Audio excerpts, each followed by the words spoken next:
Hey everybody, welcome to Pop Culture Philosophers. I'm Rockin Robbie Billups. It's time for the weekly comic book review.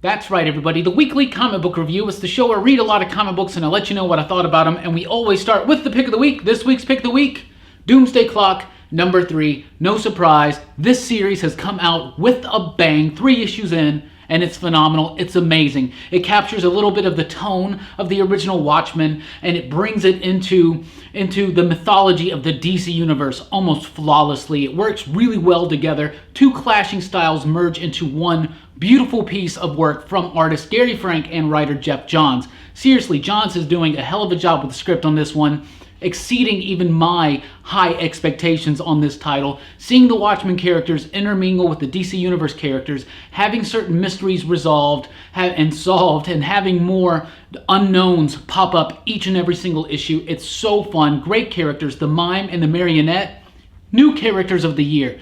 I am serious. These characters are so crazy awesome that were highlighted in this for sure. Great stuff. It seems logical. It makes sense. There's mystery, it's excitement. Gary Frank's artwork is incredibly intricate and detailed, and a big tribute of respect to Dave Gibbons and his original work on The Watchmen. This is some really good stuff. I'll be doing a video later on in the week going into it, spoiler-filled and all that stuff, talking about what actually happens in here, but all the themes, all the different layers and parts, and how they turn around each other almost as if a clock is just brilliant and amazing. And so far, 3 issues in, Doomsday Clock is delivering beyond my expectations. I love this book. This could be the work of Geoff Johns and Gary Frank's careers, just seeing where it goes. It's very early. It's very, we're a quarter of the way through. But so far, this first bit has been phenomenal. Let's move on with some other DC comics.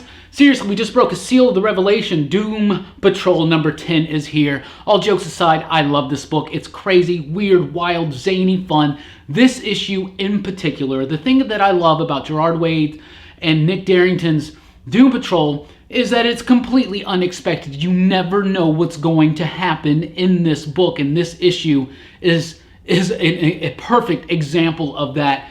This is a fun, wild ride every single time it comes out. Now, it is plagued by a lot of delays.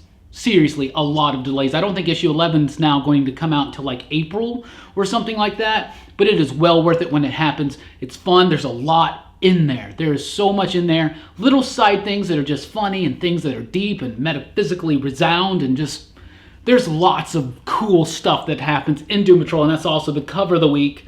Super cool. Cat lovers, you definitely want to check this book out too. Not this issue in particular, but that cover for sure. Anyway, Doom Patrol, I'm just always crazy cuckoo for Cocoa Puffs over this book. So Doom Patrol is something I really want to spotlight. I know there's a giant gap between issues, and I hate it too, but when it's all said and done, it makes something really powerful and cool and unique and different. And that's what I think Young Animal should be. And kudos to Gerard Way and Nick Darrington and Tamara Bonvillain, the colorist, for doing an exceptional job on this title. Wildstorm is here from creator Warren Ellis and artist John Davis Hunt. This is a modern day grounded retelling of all that extreme 90s Jim Lee Wildstorm stuff, but it's awesome. It's never been more cool, more sleek, more action oriented, more real, and more impactful. This book has been amazing.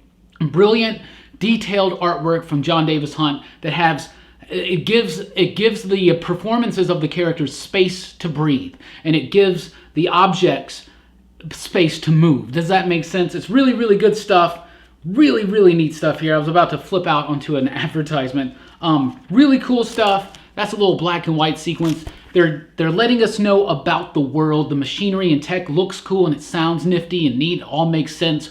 Wildcats fans rejoice. That's the Wildcats team we have always deserved, and some more zealot in this issue. And it's really good, fun stuff. Warren Ellis and John Davis Hunt have been doing a fantastic job on this book, building up the Wildstorm universe from the ground level up with this rich history and a bold, unpredictable future. And I'm very excited for it. Back to some DC proper stuff. Detective Comics 973 is here. The final part of the Fall of the Batman. Seriously, James Tynion IV, this is the work of his career, his best superhero work to date is in the pages of the Detective Comics. My favorite Batman book currently still rings true, still say that. This book is amazing, it's awesome, takes all these different Bat family characters, juggles them around. Tinian has been telling the best Clayface story ever, and it's I don't want to discuss it too much, I don't want to spoil things, but this is really some good, powerful, deep type stuff. Really fun for giant superhero comics. Great characterizations from Batwoman to Tim Drake, Robin, Red Robin I guess, to Bruce Wayne even, to Clayface, to Cassandra Cain. Great characters, great story, epic stakes. Did not see this coming, and we should have. Seriously, good stuff at DC. Good books out this week. This was a good, solid week in comics. And as I say that, it's time for Action Comics 996. This issue was all right. This whole Booster Gold story is wearing thin on me. I'm a little over it. The Oz effect wasn't that effective for me, so I don't know. Like, Action Comics has been meandering a bit around. Bonus points, though, there is a pretty awesome Lois Lane story that's running parallel to Clark's story, running through time with Booster Gold. He's messing the timeline up, he's going back and forth, and there's some interesting ideas in here, and some decent artwork and all that stuff. Like, the artwork in this one's pretty solid, but I need something bigger and more epic for my Superman books, and Rebirth started with that promise, and now that they're kind of petering out a little bit. I know I've been talking about this for the last few weeks, and of course there's some rumors now about some shakeups at the Superbooks, maybe Brian Michael Bendis coming in, maybe something like that post Action Comics 1000, but that's very, very soon. So we shall see, but Action Comics it's all right this week. It's all right. Booster Gold fans, you're going to love it. Flash number 39 brings back Gorilla Grodd and artist Carmine Dijon Domenico, whose work on The Flash has been some of my favorite of Rebirth. He's been missing for a while, here and there sporadically. This was awesome. This issue, his artwork is the perfect guy to do The Flash. By the way, this happens to be the 700th issue of The Flash, so if you get the variant cover, you got that. But this guy's sense of movement, and spotlighted by Ivan Placencia's coloring, it's electrifying, it's bold, it's brilliant. Really good stuff, and then the dark, smaller moments really have a nice resonance as well. The coloring, like I said, enhanced by this high-octane, super energetic artwork from Dijon Domenico. Great stuff. Beautiful colors in this book. Some great coloring in comic books this week, absolutely, as always. But everything that writer Joshua Williamson has been doing since he started writing Flash at the beginning of Rebirth is all coming to a head now. And another thing, like Detective Comics, we should have seen it coming, but we didn't, and it's awesome and it's cool. And yeah, Gorilla Grodd's in it too. But it's really, really nifty stuff. I felt Flash kind of lost a little bit of hype during that Negative Flash story, a little bit of a lull. Looking back on the whole arc now and what's happening currently, it was meant to be like a little tiny lull right there because the excitement just kicked up. And his long game seems really, really cool. Next week, I think we got Flash War starting, so I think they're hitting some really good bits right now, like some really high points on Detective Comics and on Flash. Seriously. Raven, Daughter of Darkness, number 1, first issue of a 12-issue series by Marv Wolfman, who was the original co-creator of the character of Raven back in the New Teen Titans days, right? I've never been the biggest Teen Titans fan, never been a big Raven fan, so I was kind of lost, didn't really understand. Pop Man had some really good artwork in here, but I didn't like. The artwork was really cool and the story was okay, but nothing really like pulled me in. I have no affinity or connection to this character. Seriously, I've never read that stuff. Maybe I should. I've always heard Wolfman and Perez's new Teen Titans is amazing, and I've always recognized its place in history, but we all have those things. We all have those one things that we always thought, oh yeah, we'll get to that one day, and you never have. Comment below, what is yours? Because everybody's got that, like, oh, I know I should have been reading this book a long time ago. I should have already read it, but I never did, never got around to it. For me, it's New Teen Titans, never did. So this book didn't really do much for me. I guess if you're a Raven fan, you should definitely check it out because it is Marv Wolfman, and some of the dialogue is pretty cool, and it feels a little old school at times with a new school art sensibility to it. So that's kind of neat. But like I said, just nothing really connected me to it. Nightwing, The New Order concludes this week with issue number 6. I had so little expectations, 0 expectations actually for this book. When I read issue 1, I was like, whatever, I'll read issue 1 because it's an issue number 1. I'll tell everybody, oh, it's okay, whatever, right? No, and I loved it, and I love the conclusion. This book has been really, really fun, neat, and a nice look into a possible future for Gotham City's heroes. It's a world where Nightwing has basically is the head of a movement to outlaw and registers superhumans. And then he has a kid who winds up being superhuman, and there's all this crazy stuff going on. So one of the highlights of this book is Trevor McCarthy's artwork and his redesign on the characters' costumes. There's some really, really cool costume design in here, even down to the Nightwing costume right there. Armored up, kind of padded up like that. But all the different characters in their costumes, they look really, really cool. Even the gnarly, like old school, powerless Superman is a really nifty looking design. But yeah, look at like the Flash costume right there. Really cool, fun stuff. Jon Stewart's got a great costume in here. There's that crazy Superman right there. I just really like this book. And if you didn't check it out, and you can find the back issues, I recommend it. 6 issues. It's a nice, fun story that's got a little bit of meaning into it, a lot of action, lots of cool ideas and concepts, and it's just a neat look into a possible future, an Elseworlds type thing, and I really, really did enjoy it. And when the trade comes out, check it out. New Order was really legit. Let's move over to some Marvel stuff. Marvel 2-in-1. Number 2 is finally here. I am a lifelong Fantastic Four fan, and this book is the answer to my dream, or it's half of the answer to my dream. But it does feel like a Fantastic Four story. It's adventurous, it's fun, it's got humor, so it's funny, it's got that family feel.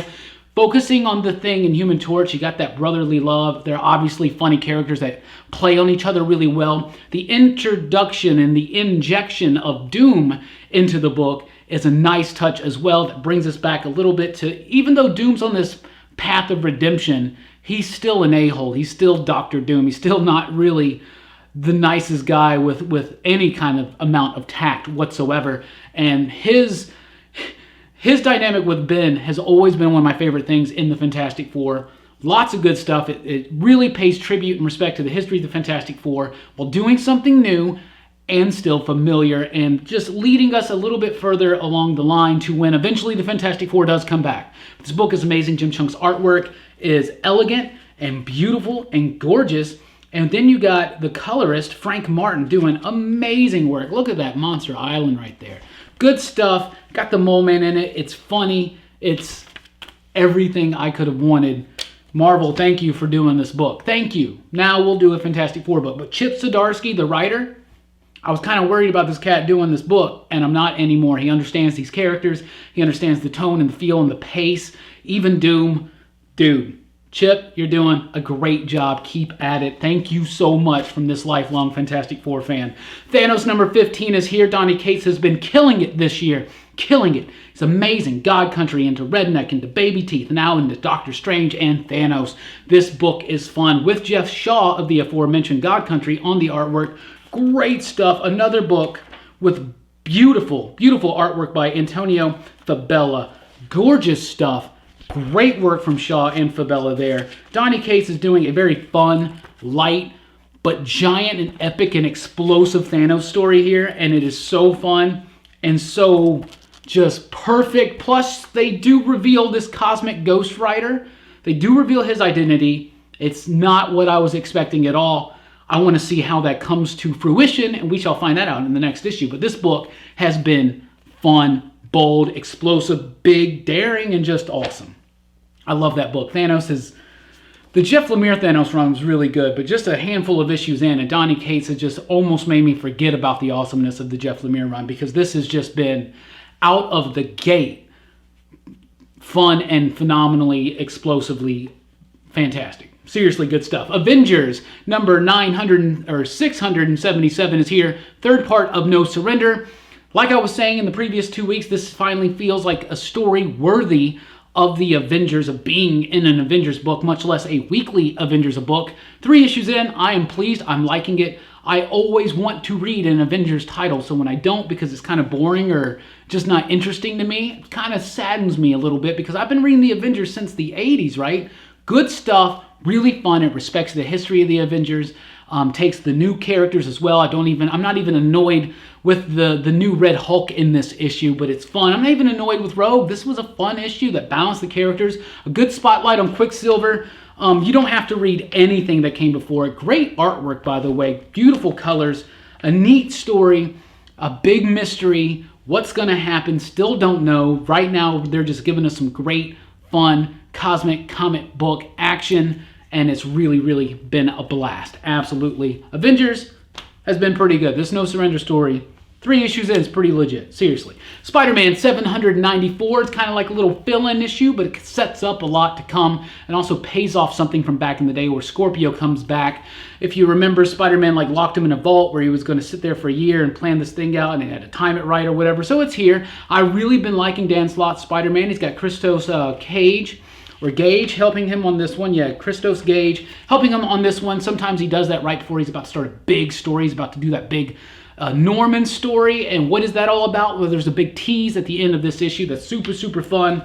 Stuart Amonen's artwork is great. And another book that I really got to spotlight the coloring on because it's amazing. Marty Gracia, fantastic, beautiful, gorgeous colors. There's one in particular page I wanted to show you. I'm a big fan of purple and green together anyway, but that's some really cool, great, beautiful colors, almost like they jumped right out of a Matt Wilson or Justin Ponser book. Seriously, great, great work from Garcia there on the colors. Artwork, fantastic. Story, pretty decent, good, fun. But the tease about what's to come is the most thrilling thing about that book, story-wise, absolutely. Phoenix Resurrection number 4 is here. Matthew Rosenberg's a hell of a writer. Not really digging this series that much. It feels kind of forced. This issue does explain what's been going on, what's happening. It just doesn't feel as big or epic as it should. I don't know. The X-Men stuff's been kind of okay with me. My favorite X-Men book right now is X-Men Blue. We're about to talk about that. But this issue was all right. I like knowing the idea now what's happened, but why and how and all this stuff. I guess that's to come in a later debut and maybe in the X-Men Red book that's coming out next month. Phoenix Resurrection, though, to me is kind of a dud. That's just me.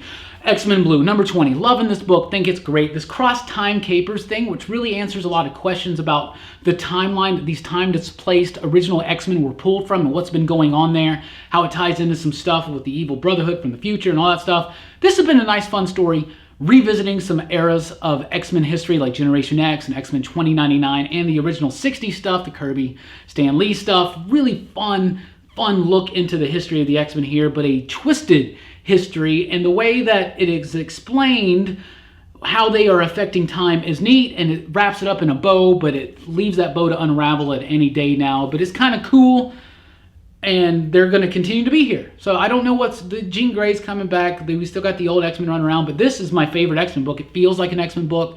Fun adventures, great character dynamics, great energy between the characters. I love it. X-Men Blue is really fun. And the annual came out, which starts the Poison X story. This one's all right. It's not the greatest. Cullen Bunn's been doing a great job on X-Men Blue. His Venomverse story is like okay, and this is kind of like Venomverse bleeding into X-Men Blue. It's going to be a big crossover between Venom and X-Men Blue in the next month or two. So it's all right. It's like the second act of this whole Venomverse saga. The third act's going to be that Venomized book. It's interesting, I guess. The artwork is kind of doofy to me, to be honest with you. Like some of the Venom, the arms look a little short and T-Rexy is a little weird. It's an all right issue though. It's okay.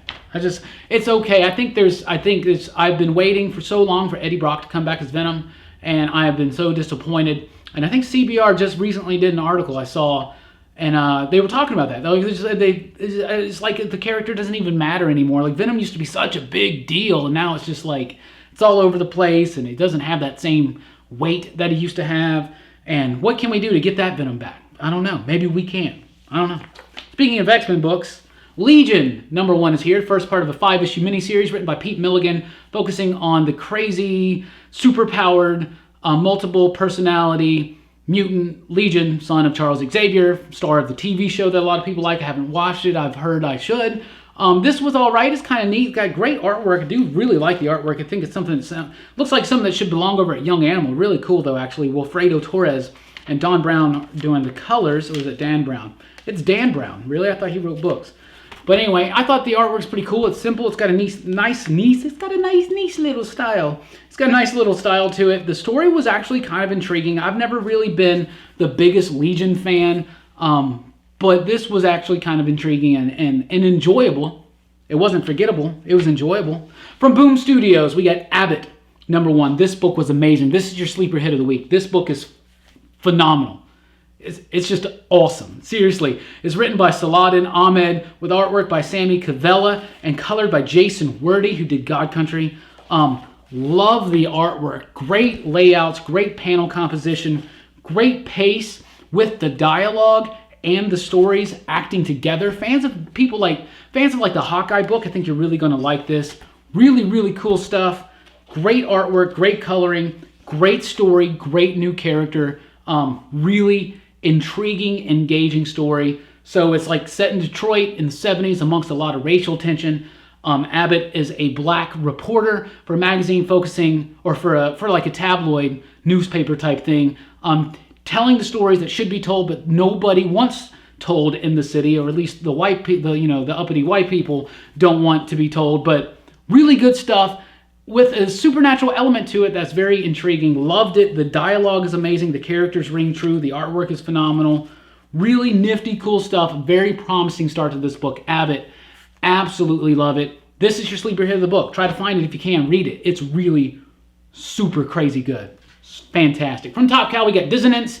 It's part of this glitch thing, which was God Complex and Bonehead, which I thought was pretty decent. This one kind of left me feeling like God Complex did. Neat ideas, neat concepts, cool artwork, really neat stuff, but just in the execution didn't really come through, didn't really pull me. It was more confusing, overly complex, but some really cool artwork, some nifty concepts and ideas, but just not a lot of impact, at least to me. After I read it, it did not leave me wanting to come back for more, though it did have an interesting ending with some neat characterization there, but I don't know. It's all right. It says it's created by Melita Curvey and written by Singe Nugroho, Ryan Caddy, with artwork by Sammy Bosre. Really good artwork, but like overall, it just didn't really pull me in. From Dark Horse, we had Vinegar Teeth #1. Troy Nixie, Damon Gentry, Guy Major. This was a really fun, weird book. If you like weird stuff, check it out. Really weird, cool, off-kilter, horror-y type stuff. Fans of things like The Goon, Hellboy, I think you guys are going to like this book. If you're a fan of Eric Powell, if you're a fan of Mike Mignola, fan of anything weird and different, Guy Davis stuff, this is your weird, different book of the week that's not as mainstream as Doom Patrol. Vinegar Teeth was really fun. It's not going to change your life, but it will crack you up for a minute, and it has some very intriguing concepts. It's basically this detective who gets partnered up with this monster. And it's just, I don't know, the way it's so absurd this book is, but it was very, very fun. I highly enjoyed it. Imaginary Fiends #3 comes from Vertigo Comics. This is an interesting story with some cool parallels going on there. I really like the narration. This is the best Tim Seeley book I've ever read. I'm engaged and interested. 3 issues in, great artwork. The characters are creepy. The ones that are supposed to be creepy are so creepy. A little bit of the story actually gets revealed in this issue. You know a lot about what's going on now. But the coloring is great. The artwork is solid. Really do like this one. Who does the artwork on this? What is this guy's name? It's Stephen Molnar with Quentin Winter on the colors. Really fun, cool stuff. I really like this book. Imaginary Fiends is pretty cool. I think it's like a 5 or 6 issue series, but that's awesome. Donny Cates had that Thanos book earlier. Now he's back with Redneck #9 from Image Comics. Best issue of the series yet. Absolutely. Love this book. Keeps getting better. Started out, I was like, it's all right. It's pretty decent. It's okay. Kept getting better, and now it is just fantastic. Brilliant job on the coloring. D. Caniff is doing a fantastic job. Lissandro Esterin is amazing on the artwork. It really fits the flow of the book, the coloring. The coloring in this book is so good. The pacing is great. The dialogue is good. The narration is great. Characterization is solid. Everything is logical and makes sense, and it's just a really fun, good book to read about redneck vampires. If you like Donny Cates, I highly recommend that you check it out. And then lastly, let's talk about Go-Go Power Rangers #6. This book is fantastic. Absolutely. Ryan Parrott, writing a fantastic book here. Taking the Power Rangers history and just kind of doing in between episodes 1 and 2, telling a little untold story with a lot of weight to it, a lot of characterization. A lot of emotional moments for these characters when they first get these powers. They're trying to define their roles. Who are they? Do they even want to do this? Just these nice little lost bits and amazing artwork from Dan Mora. You get a little bit of the origin of Squat in here, by the way. Dan Mora is the guy who should be doing this book. It is amazing. It is clean. It is action-packed. Great colors. Great stuff. It's just fun, good stuff books. You got Bulk in there. It's a great Power Rangers book. Even if you're not a fan of Power Rangers, you might enjoy this book. Well, probably not, but definitely if you're a Power Rangers fan, check it out.